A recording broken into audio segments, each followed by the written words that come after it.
Royal Enfield is the oldest motorcycle brand in the world that is still in production. They've been around before your grandfather was even sperm. Primarily, they have been building the same motorcycle up until 2010, where the Unit Construction Engine, or UCE, was introduced. Nowadays, Royal Enfield produces the Bullet, Continental GT, and about 4 versions of the Classic. Basta na, Chip? Nakakahintay ko sa'yo. Kumalkal ka na? Okay, so this is it. Any do's and don'ts? Anong kailangan ko alalahanin? Wala, just ride and ride. Okay, here we go. Recently, Royal Enfield moved to Chennai with new equipment and manufacturing techniques. And the Royal Enfield Himalayan is the firstborn from this plant. Okay, pero bago ang lahat, knock knock. Who's there? Himalayan. Himalayan who? Ladies and gentlemen, River Maya. Himalayan, kasalanan ba? Humingi ako sa langit ng isang Himalayan. Pwede? Pwede, pwede. Why an adventure bike, you may ask? If you think about it, the Royal Enfield Classic has been used for adventure riding and is a staple of Himalayas tours. It made sense for Royal Enfield to develop a bike actually designed for the job. I only had 2 days riding time with it due to the number of people wanting to test it, so I made the most of it, clocking in 375.3 kilometers. Okay, initial impression so far, the vibration is, I'd say, significantly less than, your normal Classic. This already has 3,418 kilometers on it. This has gone through Ironman. I saw this in action in Dirty Business. And yeah, so far, so good. Let's go off-road. You will be cutting through rough roads and even bigger rocks where other heavier adventure bikes might shy away from. That's the advantage of being on a lighter bike. Most of the weight of the Himalayan is carried low in the frame, so confidence is better going about around rocks and the like. Suspension is damped for the rough. The fork is 41 mm up front, while a monoshock with adjustable preload resides in the rear. This is the part of the Himalayan that I would tip my hat off to. The Himalayan seems to sit somewhere in between a lighter enduro trail bike and a full-on heavy adventure bike. It's neither of them, yet both at the same time. It's almost the best of both rolled into one. Where the other can't go, the Himalayan can. And this is practically anywhere. Well, almost. Note, forget silt. Pag pinilit niyan, lulubog ka. Ask me how I know.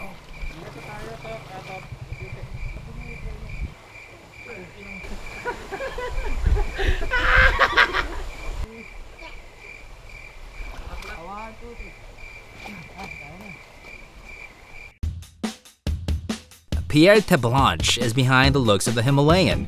He is also the fellow who has designed for Ducati, Moto Guzzi, Confederate motorcycles, which is why the Himalayan shows lineage with those lines more as opposed to actual Royal Enfield sensibilities. In fact, putting the Classic and the Himalayan side by side, you'd think, are you sure this is an Enfield? The only thing similar showing a sense of family would be the badge. I personally think this is a good thing. Royal Enfield just got out of its comfort zone to take on a newer, younger market. Its lines radiate industrial, no-nonsense energy. Rough, tough, and robust. It's not complicated to look at, it's simple and upfront. The build quality is tight. Details from the instrument cluster to the nuts and bolts show RE's thrust in improving quality with their product line. Everything felt in place. Seat height, 31 inches, and that means it's practically for everyone. The Himalayan has a new engine, 410cc thumper. It's air-cooled, carbureted, UCE engine, a new frame, and has nothing to do with the older Enfield parts at all. It's a completely new bike. It's got a 5-speed transmission and it produces 24.5 HP at 6,500 RPM and 23 pounds per foot of peak torque at 4,500 RPM. Engine behaves differently from the RE Classic Bullets. It's more refined, much less vibration, definitely. The engine feels like it wants to be abused. Throttle away! It won't break your neck though, but it will deliver what 24.5 HP will, so that's almost around 140 kph. The Himalayan is pretty thin. I'm higher than the side mirrors of most cars, and I can pretty much go where all the other small scoots are going to. Although, of course, I won't be able to maneuver as fast as them in bad traffic, but it's fine. Transmission-wise, we have seen numerous head-scratching with the older models from even the most die-hard of Enfield fans. It goes with it, people say. And we're talking about shifting issues from before. But here in the Philippines, having owned a couple of Enfields already, the second batch that arrived solved it from my experience. The GT Continental I had before had no issues with the clutch, at least for me. It felt sure. The Himalayan shows no inclination of gears getting lost in between third and fourth and so on. No problem there. The brakes are twin piston floating calipers nipping away at a 300mm disc up front and a single piston floating caliper with 240mm disc in the rear. Stopping power is sufficient. The Himalayan has some nice add-ons too, like a couple of racks up front that also serve as tank guards, a rear luggage rack, a small bash plate. In my opinion, improvements perhaps in future variations I'd say should be EFI, ABS, and a side stand in-gear kill switch for additional safety. The Himalayan is a straight-up no-nonsense bike.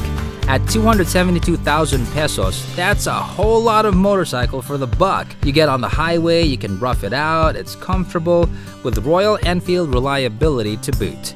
It's accessible, and it is a fantastic effort from Royal Enfield to grow the market. Looks like 2017 is a good year to go shopping, folks. Cheers!